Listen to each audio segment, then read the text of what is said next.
Gestion parallèle dans les établissements scolaires, ce n'est pas nouveau. Hein. Ce n'est pas de nouveau. À la rentrée, nous avons parlé ici sur ce plateau des cotisations parallèles, mais nous constatons que certains établissements ont commencé à officialiser ces raquettes-là. Qu'est-ce qui se passe? Un établissement de la place qui a réuni les parents pour leur dire que pour éviter qu'on vous demande 500 francs, 200 francs, je demande à tous les parents de payer 5 000 francs. Et les 5 000 francs couvrent ce que nous vous demandons au cours de l'année. Mais qu'est-ce que vous demandez aux parents au cours de l'année? Et c'est pour faire quoi? Une école, qu'il soit privée ou publique, il y a un budget de fonctionnement. Oui, mais je veux dire, Président, lorsque le chef d'établissement dit aux parents, il faut pouvoir 5 000 francs. 5 000 francs, 5 000 francs chaque enfant. Par rapport à ce qu'on va vous demander. Oui.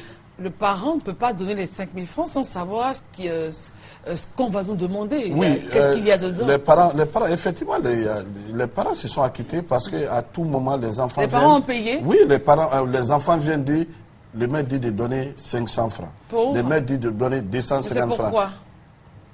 Il y a toujours, on fabrique toujours quelque chose, on dit aux parents. Et la dernière fois, par exemple, c'était, on dit, il y a un maître qui a perdu sa tante. Oui, il y a un maître qui est décédé, il y a tel qui est décédé, vous devez cotiser 500 francs, 500 francs.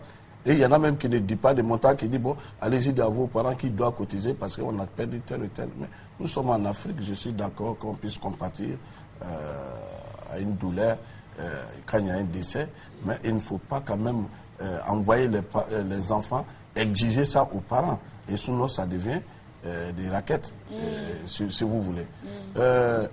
Je reviens même aux inscriptions.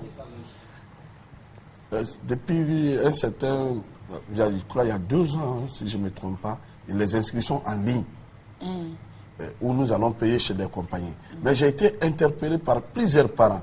Non seulement ils payent les inscriptions en ligne, et ensuite, arrivé à l'établissement, on leur fait payer les inscriptions. Donc, on inscrit les enfants 2 fois. En ligne, là, c'est officiel. Oui, enfin, c'est officiel puisque ça passe dans les médias, le ministère, c'est le ministère même qui a demandé qu'on paye les inscriptions. Mais moi, pour moi, aujourd'hui, le ministère, peut-être que je demande que le ministère aussi ne soit pas complice de ces raquettes-là, puisque le fait que les parents vont payer encore les inscriptions dans les établissements, pour moi, il y a double inscription et il y a problème. Mais est-ce que le ministère, tout ce qu'on sait, tout ce qui est officiel est normal? Maintenant, non, tout ce qui est officiel n'est pas normal. Non, je veux dire que quand ça vient du ministère. Non, mais quand vous dites c'est normal, moi je dis. Cette décision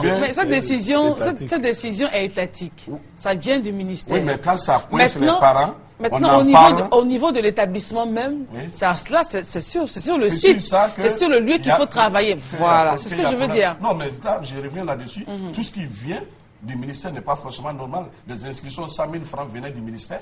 Ah enfin, non. Pas du ministère. Non, là je ne parle pas de ça. Voilà. La décision de s'inscrire en ligne a été prise par le ministère. Et, voilà. De façon officielle. Officielle, c'est ce que je veux dire. Je ne dis pas que c'est normal. Bon, on ne rentre pas dans la normalité, je ne parlerai pas de cela. Maintenant, tout ce qui est à côté, le fait de s'inscrire encore dans l'établissement alors que c'est déjà fait en ligne, là ce n'est pas normal. C'est ce que je veux dire. C'est ce que je veux dire en fait. Voilà, donc les parents qui nous ont approchés, nous avons demandé aux autres pour ne pas que tous les jours on soit devant le ministère de l'Éducation. J'ai demandé que chaque parent vienne avec des preuves. Il me dit que moi, voilà, dans tel établissement se trouve mon fils, on m'a fait payer les inscriptions. Est-ce que ça va se faire avec le reçu? Est-ce qu'ils vont le faire? Bon, pour qu'on puisse le défendre, il faut qu'ils viennent avec des preuves. Parce que quand je vais aller devant l'autorité pour dire qu'on est en train de prendre l'argent aux parents d'élèves pour inscrire les enfants, on va me demander quelles sont les preuves. Donc pour que je parte devant l'autorité, il faut que j'ai des preuves pour pouvoir aller défendre ce dossier-là. Sinon, vraiment, c'est de façon, surtout à l'intérieur du pays. À Abidjan, parfois, on peut aller intervenir dans les établissements, mais regarde dans les conditions qui se trouvent nos parents à l'intérieur du pays, et puis tous les jours, les enfants viennent pour dire, le maître dit de donner 250. Et la semaine dernière encore, pour faire immatriculer les élèves, il y a une fiche qu'on leur a donné de remplir, et puis on demande 1000 francs pour aller faire enregistrer les élèves au ministère. Ça, c'est l'établissement. C'est l'établissement. Et qui dit, bon, ils ont été clairs, hein, je suis allé moi-même personnellement, je suis allé, j'ai dit, mais les 1000 francs, c'est l'établissement qui demande ou bien c'est le ministère. Ils m'ont dit, c'est le ministère qui demande. Donc nous allons ajouter ça sur notre dossier, aller au ministère pour demander tout ça. Avec ce qu'on paye les inscriptions en ligne, est-ce que vous ne savez pas qu'on devait immatriculer les élèves pour qu'on puisse prendre tout ça là encore? Alors, donc la solution pour mettre fin aux cotisations parallèles, est-ce que déjà il pourrait exister une solution? Parce qu'on peut décider ça à Abidjan, à Kounfao, à Tanda, à Diego Nefla, et il y a toujours un maître qui dira on a besoin d'acheter des balais, on a besoin d'acheter du savon, du détergent, on a besoin d'acheter, je sais pas moi, de mettre un portail, enfin bref, il y a toujours des choses. S'il y a la solidarité, c'est possible. Mais ce que je regrette ce matin sur ce plateau, c'est que quand les gens nous saisissent, ce matin, des parents devaient être avec moi ici pour venir témoigner. Mais là, c'est là qu'il se trouve le problème. Hein? Vous voulez qu'on vous défende. Vous voulez qu'on ait devant l'autorité. Mais nous, on veut des preuves. On dit, bon, venez pour que vous-même vous témoignez, pour nous permettre de poursuivre les démarches, pour normaliser la situation. On dit, non, j'ai peur mon enfant et on va donner de mauvaises notes à mon enfant. Moi, je ne veux pas venir. Et puis dans les quartiers, je veux pas, on va envoyer des gens pour m'agresser. Ça, il faut qu'on soit courageux. Il faut qu'il y ait la solidarité. Donc certains parents, certains parents devaient venir vous accompagner sur ce plateau? Oui, mais c'est le dernier même il a désisté hier vers 22h. C'est à 22h qu'il m'a appelé pour désister. Et vous êtes surpris de ce désistement?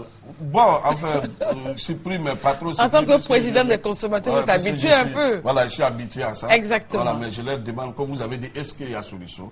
Il y aura la solution lorsque nous allons décider avoir le courage de venir dénoncer publiquement des situations dont nous sommes victimes. Si nous avons le courage de le faire, je pense qu'on peut trouver, on peut avoir un début de solution. Merci, Président.